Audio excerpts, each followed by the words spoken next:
This morning on Today's Style, exquisite Easter eggs. Connecticut artist Jane Pollock has perfected the craft of dyeing Ukrainian Easter eggs in the quiet of her studio for more than 20 years.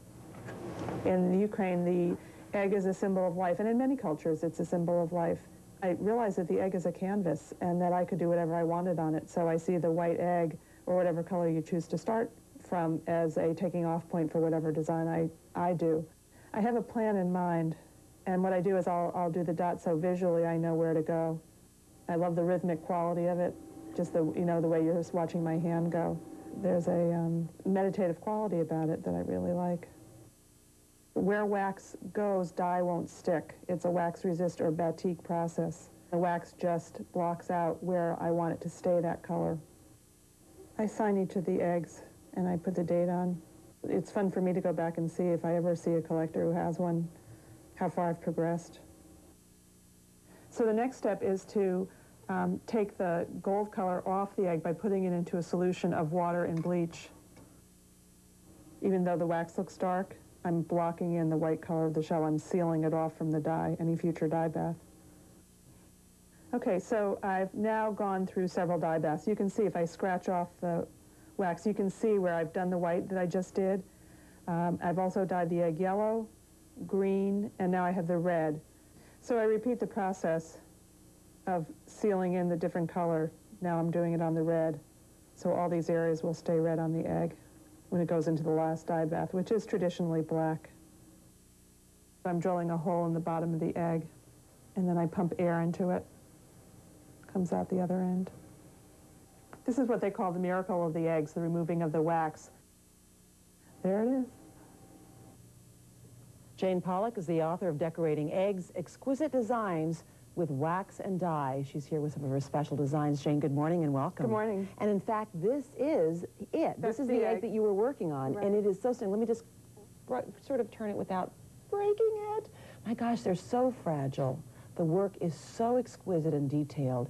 But you know, how did you get so involved to be willing to do so much work for such a little small piece? Well, I started as a high school art teacher, and I taught the students how, and I immediately got addicted to the craft. So I loved it. It was so absorbing that I didn't really think of it as time spent. I just enjoyed the process so much. Enjoyed the process because what? Of the Ukrainian tradition? Well, that is a very beautiful... I enjoyed that, but actually I'm Jewish, so it wasn't even part of my culture, but I loved the craft so much. I think I was Ukrainian in a past life or something.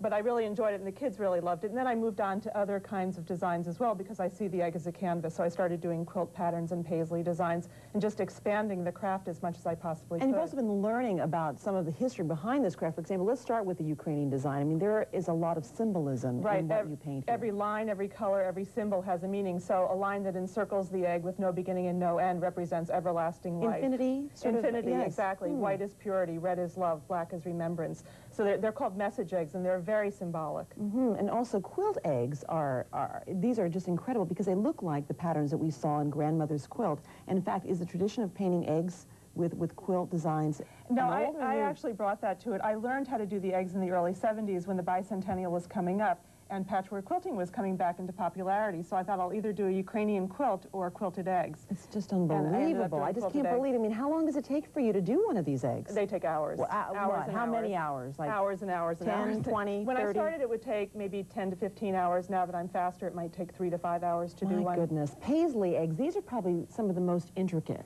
would you say? They are the most intricate. I'm inspired by fabrics and other kinds of intricate designs, but the paisley are the most difficult because I'm working on a curved surface doing curved lines, so they're the hardest to do. How many eggs do you break, Jane?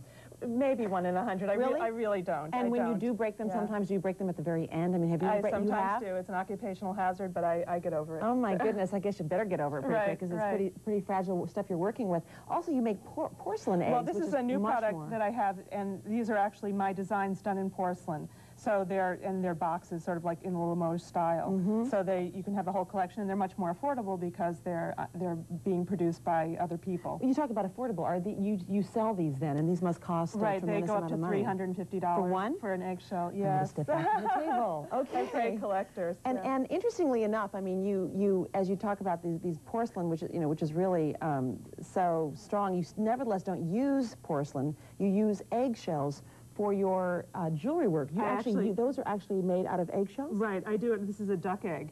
And so I do it on the duck egg shell, cut them from the shell, and then fill them with epoxy so that they're unbreakable. So my earrings are actually eggshells, which I made for today. And do they last a while? These are unbreakable.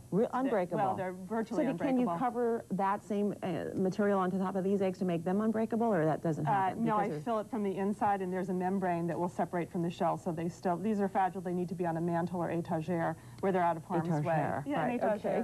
Also, this is the most charming. Do you like my Volkswagen egg? I love that Volkswagen bag. Can we get a good picture of this one, because it is so adorable. I did one like that back in the 70s, and now they're back, so it's popular again. My goodness. And do you find that there is a following, in other words, people interested in copying you in terms of wanting to do this kind of work? Because, I mean, it just seems as though the work would be so endless and so... Well, I do have people who enjoy doing the work that I do, but I also have evolved my business to speak about it and to tell people they can take anything they love and make a business out of it. What about those of us who this weekend are going to be not making a business of it, but just trying to make the kids happy with the Easter eggs we create? Well, you can enjoy that too, and actually kids love it.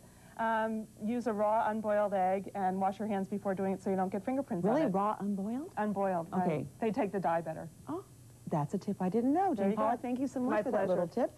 And we'll be back with much more after this.